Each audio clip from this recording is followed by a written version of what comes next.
Assalamualaikum warahmatullahi wabarakatuh. Perkenalkan, nama saya Kurniawati dari kelas B2 Malam dengan NIM 20210061. Pada kesempatan kali ini, saya akan membahas materi mengenai retorika. Lebih tepatnya, mengenai jenis-jenis retorika, fungsi retorika, dan gaya bahasa retorika.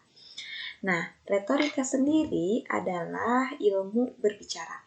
Dalam ilmu berbicara ini memiliki beberapa fungsi, yaitu diantaranya untuk memberikan dan menerima informasi. Yang kedua, untuk memberikan sebuah pendidikan. Dalam artian, ilmu berbicara ini dapat memberikan sebuah pengetahuan lebih, sehingga kita sebagai manusia yang sering berbicara ini akan mendapatkan pengetahuan dari lawan berbicara kita. Yang ketiga, yaitu memiliki fungsi untuk memengaruhi. Nah, biasanya dalam memengaruhi ini biasa digunakan oleh orang-orang pembisnis. Contohnya dalam mengiklankan suatu produk atau mempromosikan. Nah, itu akan mengandung sebuah kata-kata memengaruhi lawan berbicara atau orang-orang yang ada di depan kita untuk dapat mengajak seperti itu. Itulah fungsi retorika. Lalu selanjutnya fungsi retorika sendiri itu ada bersifat menghibur. Nah, biasanya fungsi retorika menghibur ini tuh terdapat dalam siaran radio, televisi, dan orang-orang yang profesional dalam menghibur. Nah, selanjutnya ada jenis-jenis retorika. Jenis-jenis retorika ini diklasifikasikan menjadi 3 golongan menurut Hedrikus tahun 1993 halaman 16. Di antaranya yaitu ada monologika, yang kedua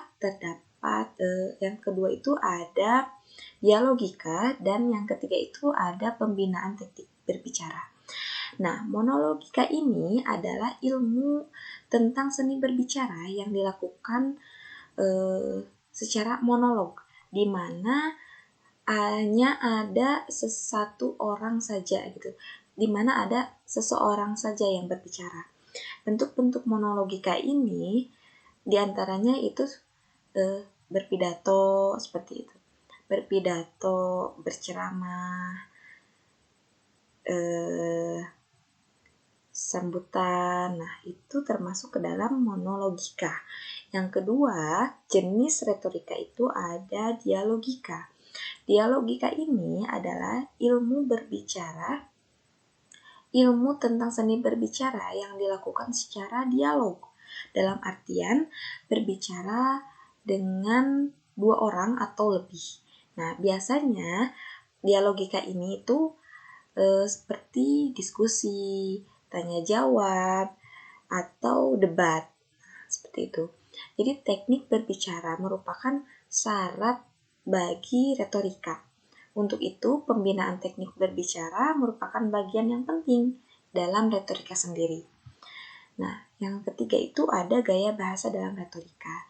Gaya bahasa adalah cara seseorang dalam mengemukakan atau dalam menggunakan bahasa untuk mengungkapkan sesuatu, untuk mengungkapkan kalimat-kalimat yang akan dilontarkan oleh pembicara. Dari gaya bahasa seseorang dapat dinilai dari berbagai aspek. Di antaranya yaitu terdapat gaya bahasa berdasarkan pilihan kata, yaitu di antaranya gaya bahasa resmi, gaya bahasa tak resmi, dan gaya bahasa percakapan. Yang kedua itu ada gaya bahasa berdasarkan nada.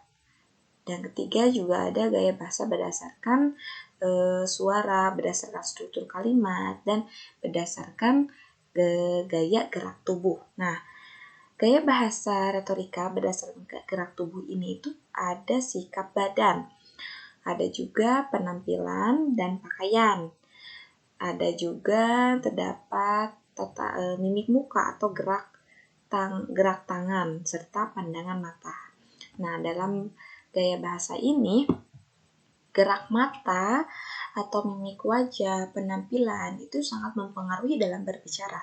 Contohnya saja dilihat dari gerak mata.